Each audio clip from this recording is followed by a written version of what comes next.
Go Ben. Good afternoon. Firstly, there's been some amazing speakers so far, so I'm really inspired, and I'd just like to thank the organisers of TEDxNoosa. You guys are doing an amazing job.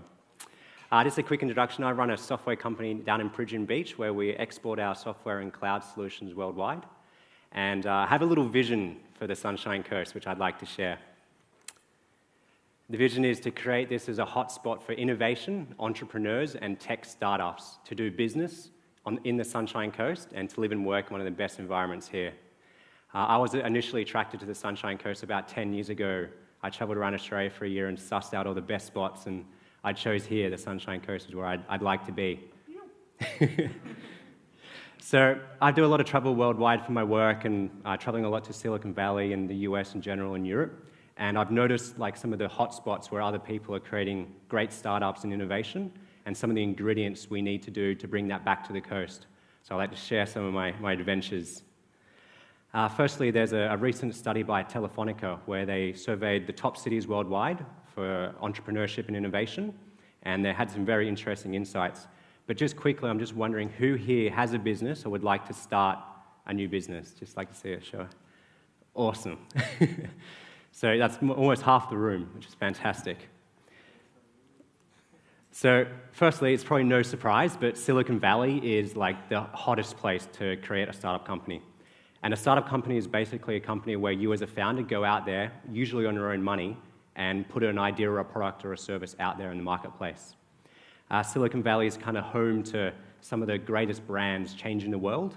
It's Twitter, Facebook, Google, they all hail from Silicon Valley. And it's a great melting pot of like amazing people, and it's very, it's awesome to be out. So the population of Silicon Valley, which is about the Bay Area, is about 7 million people, so it's quite sizable. The average age of someone working in a startup company is about 34, and a really interesting, people there are working at least 10 hours a day on their company or startup. And the education ratio is about 1 to someone who just went to high school, or 2.5 that has a master's or PhD. I travel a lot to the Valley, and I find it really inspiring. But they also have their own challenges as well. It's quite noticeable, it's kind of the homeless rate in Silicon Valley, and there's a lot of people under the poverty line as well. So even though it's heralded as the poster child of startups and innovation, they also have their own challenges. Okay, this is really interesting. Tel Aviv in Israel, they're actually the second largest hotspot in the world for startups, which is really surprising. There's a population of only 7 million people in Israel, but these guys are really on the money. So they don't have any natural resources to kind of kick back and relax on like we do. They actually have to use their intelligence. So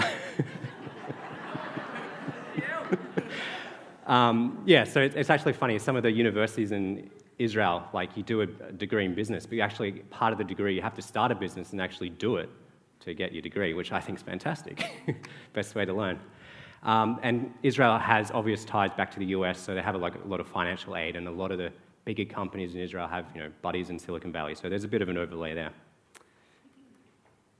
And not surprisingly, they have the highest density of startups in the world. So Tel Aviv is quite a small region, 2/3 of that the Sunshine Coast, and there's just thousands of companies doing amazing things there. So it's a bit of a role model for us. Another interesting one is Waterloo in Canada. Waterloo is kind of like a university town. They've got about half the population that we do here in the Sunshine Coast. They have a lot of large tech companies that kind of call Waterloo home. The old one is BlackBerry, the RIM, who used to be quite popular. They've had a bit of an interesting kind of hit on the local economy because RIM's been downsizing. It's actually had a strange effect where it's freed up a lot of talent, and people are getting out there creating new startups rather than just working for the big man. And Waterloo is ranked about 16th in the world on the global hotspots.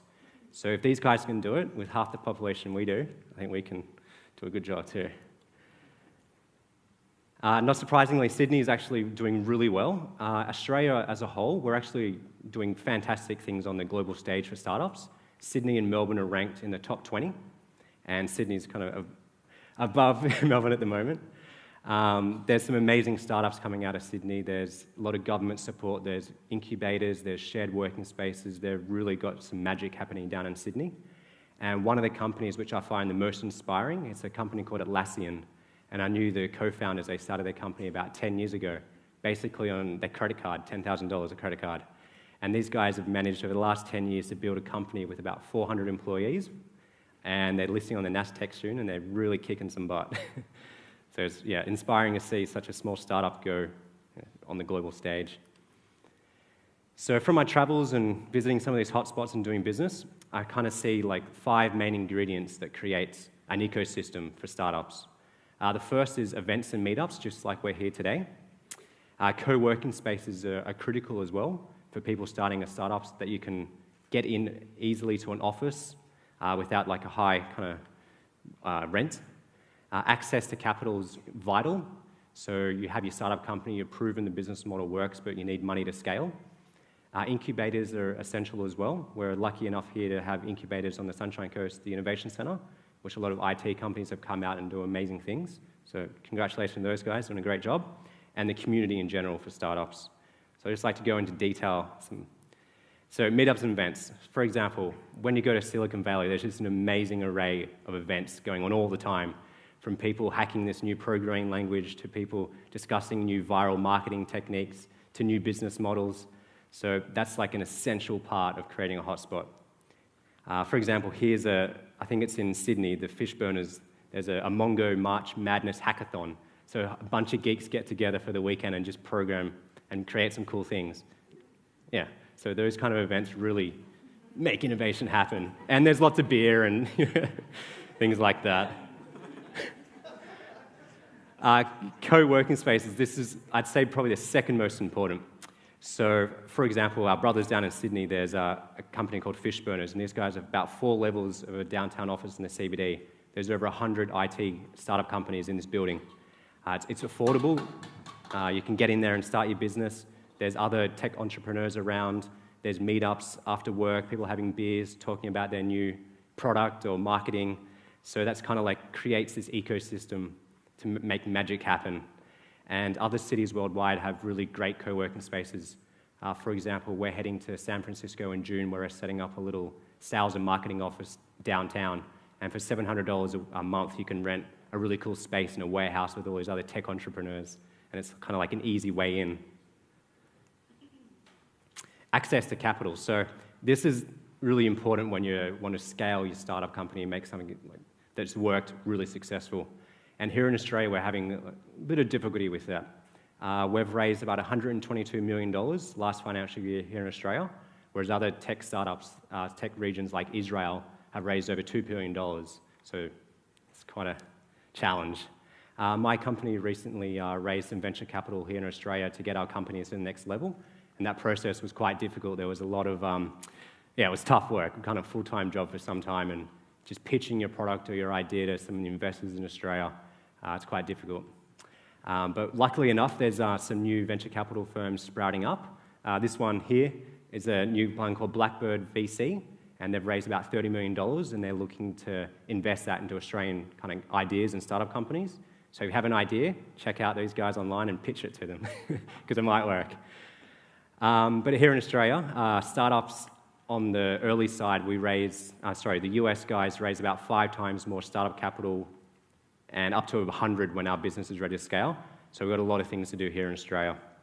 I'd love to see more of our superannuation funds and Australian billionaires backing Australian startups. I'd love to see, rather than a dinosaur park, and call them a tech park from Clive. So my vision is for the Sunshine Coast to be an epicenter of technology, bringing awesome people worldwide to build amazing products and amazing companies, and live in the Sunshine Coast dream. So thank you.